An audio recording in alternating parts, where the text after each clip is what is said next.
Hi guys, Ben Hambridge here from Bodyfit Academy. Welcome along to this presentation. This is the first video on a 7-part mini-series, which I'm going to discuss my top 7 ways to get fat. Okay, so if that's your goal, listen up carefully.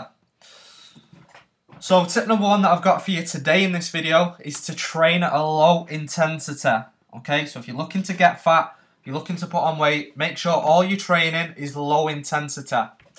Because training at a low intensity can help you get fat if you do it right. Or at least it can help you, or it can stop you from burning fat effectively. Okay, again, you've got to do this right for it to work though.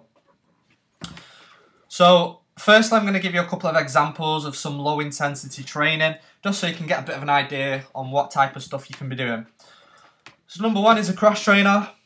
Number 2 is the bike. With those 2 examples, you've got to keep it at a low level and at a steady pace, so not really go at any high intensity whatsoever. So you've got to really keep it slow and steady, not really exerting yourself whatsoever. Swimming, again at a low intensity, so you're not doing any high pace stuff or any high intensity intervals here, just keeping it really steady. Next one is jogging, so just plod along day to day, doing long distance with your jogging. Popular dance classes and aerobics classes as well. Okay, they're all really good examples of how to train at low intensity. Some of these methods you can actually use to train at high intensity, but as I've said, you've got to keep it low intensity. Just do it nice and easy on all this stuff. Okay.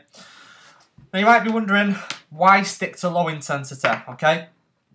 Number 1 main reason is because it only burns calories while you're doing the actual training session. So if you was to go ahead and do some interval training, or if you were to go ahead and lift some weights or do some resistance training, then you're going to actually burn calories after you finish that training session, because your body's got to recover from that intense stuff. Okay.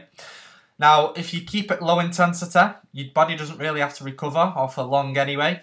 So you only burn calories while you're doing the training. As soon as you've stopped that session, then you stop burning any extra calories and you go back to your normal rate that you actually burn calories. Okay? So again, you've got to make sure that you burn fat as least as possible. Okay? So again, another good tip for you is to make sure that your workouts are above 1 hour. Okay? An even better way to do this is do 2 classes back to back and then supplement that with bad nutrition. Okay? The main reason for this is because your body will release catabolic hormones. Now, yeah, it's going to vary person to person, but on average, a typical person, after 1 hour of training at steady state, is going to start to release catabolic hormones. Now, the 2 main catabolic hormones, you don't really have to worry about this, but the 2 main ones are cortisol and progesterone. Now, these 2 actually help your body to break down protein molecules, i.e. your muscle, to turn that into energy. Now, you might not really care about that, but the main reason that you need to know about that is because if you can get your body to break down muscle, you're going to actually lower your metabolism. And what that means is that you're going to burn less energy naturally. Okay? So if you can do that, then you're going to find it so much easier to gain weight and gain fat. Okay? Which obviously that's your goal if you're watching this. So you want to basically do classes back to back. You want to do endless hours of training. You don't really want to train effectively, and that's how you're going to help yourself release those catabolic hormones. So avoid the intervals, avoid the resistance training.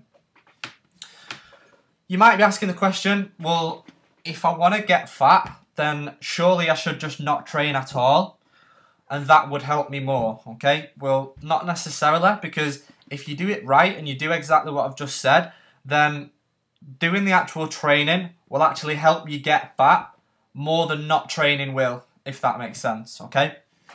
Because you're actually helping yourself break down muscle to lower your metabolism. Whereas if you just don't train, you're going to really maintain that muscle mass that you've got, okay? So for every bit of training you do, you want to make it effective so that it's going to help you get fat, yeah? So I'm going to give you some tips now to keep it low intensity. So tip number 1, find a gym what has got some escalators leading up to it to avoid you walking up them stairs, okay? This is going to help you burn as fewer calories as possible.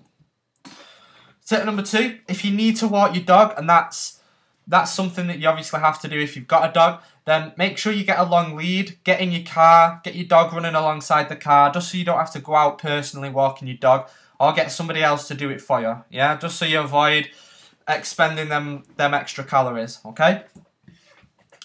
Tip number 3, make sure you get some sort of book on becoming lazy.